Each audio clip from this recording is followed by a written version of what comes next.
বামের গুলো বেরেছে finish বামেটা finish দাঁড়া তোমরা তোমরা তোমরা তোমরা ইয়ে করো না একজন যাও আলী কাকা যাও আমরাই থাকি বামে এদিকে বেরেছে আমার সাইডে ফাইট নিও ভাই আমার সাইডে ফাইট নিও হলো তোমার ভিতর ঢুকো না ভিতর ঢুকলে আমাকে আওয়াজ দিতে পারবো না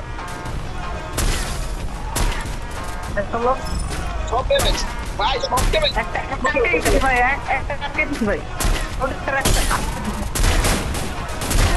দুটো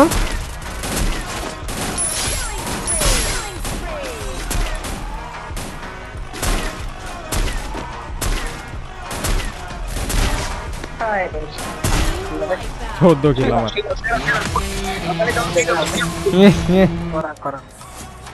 একা একা হোল্ড আপ করছেন বাট রাইট সাইডে লক্ষ্য করলে শাটডাউন হবেন but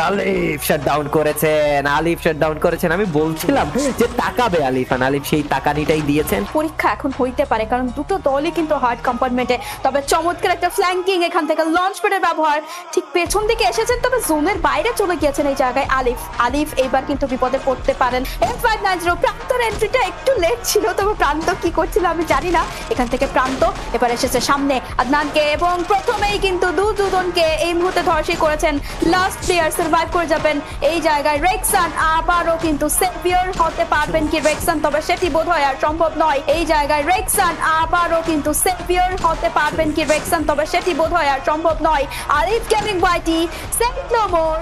it's a moment for Bangladesh top 1 and GG